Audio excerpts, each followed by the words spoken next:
Le Niger se prépare à la présidentielle de 2021.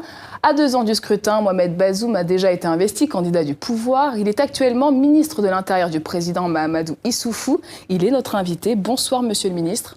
Oui, bonsoir. Alors vous êtes donc candidat du parti au pouvoir. On s'organise quand même très tôt dans le camp du pouvoir. Pourquoi ? C'est un agenda qui nous aura été imposé par quelques soucis que nous avons eus dans la gestion des préparatifs de la campagne. Évidemment que en des circonstances ordinaires, nous aurions envisagé les choses un peu plus tard.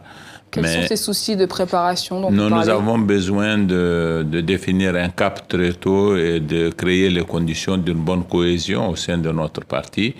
Et cela nous a paru passer par une décision comme celle que nous venons de prendre, d'annoncer qui va être notre candidat et nous préparer en conséquence. Ça ne veut pas dire que nous entrerions en campagne aussitôt et que nous ferions comme si nous avons 2 années devant nous à faire la campagne. Non, nous allons commencer, mais ça va être très progressif en vérité. Est-ce que votre désignation à 2 ans de la présidentielle, c'était aussi pour mettre fin aux différentes querelles de succession qui se jouaient ? Oui, c'est aussi pour que nous créions les conditions d'une plus grande cohésion au sein de notre parti. Pourquoi avez-vous été choisi ? Ah, ça, c'est une question qu'il fallait poser à quelqu'un d'autre, mais pas à moi. Je constate seulement que je suis président du parti. J'ai été élu à la tête de ce parti 2 fois de suite et ça peut être considéré par les militants comme une base de légitimité à partir de laquelle on peut considérer que je peux être le candidat naturel du parti. Alors parlons maintenant d'un gros dossier, l'uranium. Le Niger, 4e producteur mondial, poste très important dans les ressources du pays. Dans votre programme, est-il prévu de renégocier le contrat avec les Français d'Areva ? Madame, l'uranium aujourd'hui, c'est autre chose que de discuter sur les prix. Depuis l'accident de Fukushima au Japon en 2011, le prix de l'uranium a tout simplement sombré. Plus personne n'achète de l'uranium. Les quantités que nous pourrions produire n'auraient même pas de preneur. Tous les pays qui utilisent cette énergie ont annoncé des programmes soit de renoncement, soit de réduction. Et l'uranium, c'est aujourd'hui ça, malheureusement. Ça reste quand même très important dans le budget du Niger. Non, pas du tout. Ça représente combien aujourd'hui ? Ça ne représente vraiment pas grand-chose, quelques recettes fiscales tout à fait dérisoires aujourd'hui. L'uranium, c'est un mythe pour l'économie du Niger. Depuis 2011, plus qu'avant, et même auparavant, ce n'était pas un poste aussi important qu'on l'aurait cru. En tout cas, beaucoup dénoncent les prix de vente qui sont bien trop bas par rapport à d'autres pays producteurs d'uranium. C'est une réalité, ça ? Est-ce que vous allez y remédier ? Non, malheureusement, ce n'est pas vrai. C'est fini, ça ?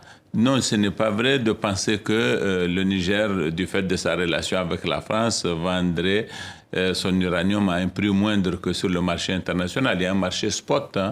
Il était loisible au Niger de le vendre sur le marché spot, sauf que l'uranium, ce n'est pas du riz, ce n'est pas ce genre de choses qu'on peut vendre sur le marché parce qu'il y aurait des acquéreurs. Les acquéreurs sont rares et nous avons une politique d'établissement de prix à terme avec Areva qui enlève sa part, mais qui enlève aussi la part du Niger. Mais la part du Niger, c'est 30% de la production. Il était loisible au Niger de la vendre à qui veut l'acheter. Alors si je comprends bien, l'uranium n'est plus une priorité pour le Niger. Non, l'uranium n'est pas déterminant dans l'économie du Niger et nous n'envisageons pas l'avenir de l'économie de notre pays à partir du prix de l'uranium. Une dernière question tout de même à ce sujet. Plusieurs enquêtes, dont celle de Mediapart, abordent les conséquences désastreuses de l'extraction de l'uranium sur les populations de la région d'Arlit notamment. Comment vous réglerez cette situation si vous devenez président ? Nous la réglerons dans les conditions qui ont été définies avec nos partenaires. L'uranium, c'est vrai, est une matière qui comporte une certaine forme de dangerosité. L'exploiter dans les conditions, quelles qu'elles soient, comporte un certain nombre de risques. des mesures sont prises pour prévenir les dangers en question. Aujourd'hui, nous sommes à la fin de l'exploitation d'une mine, qui est la mine de Cominac. On va envisager sa fermeture et il y a un cahier des charges à cet effet qui va être respecté par nos partenaires dans l'exploitation de ce produit-là. Alors, autre défi pour le Niger, la lutte contre le terrorisme. La situation sécuritaire se dégrade au Mali, au Burkina Faso, je le disais tout à l'heure.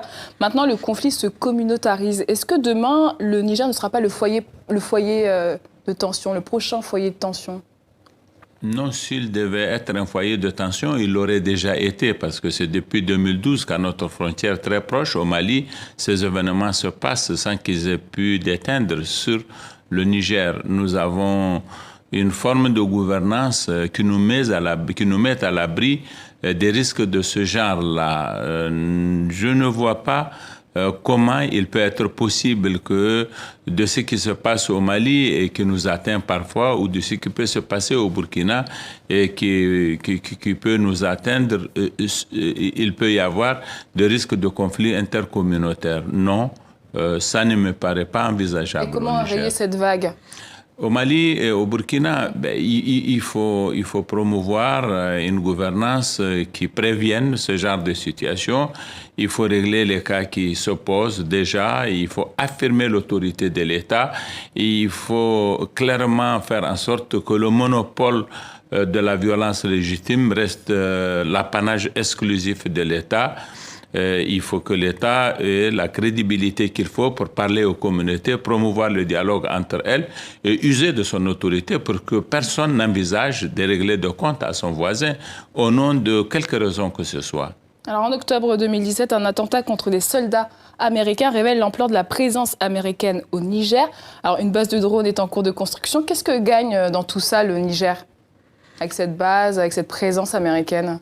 Ce n'était pas un attentat, c'était bien plus que cela. C'était une agression. Un attentat où des soldats américains sont morts? Ce n'était pas un attentat, bon, mais ce n'est pas important. Qu'est-ce que nous gagnons dans notre relation avec nos partenaires? Nous gagnons des informations précieuses.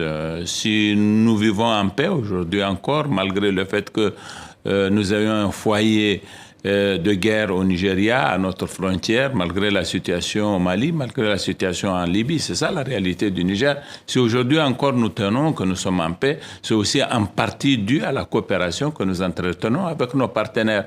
Nous n'avons pas livré notre territoire. Vous n'avez pas le sentiment de sous-traiter votre sécurité nationale? Non, nous ne la traitons pas. Ce sont nos militaires qui assurent notre sécurité. Mais au-delà et en amont, il y a des renseignements qui sont importants.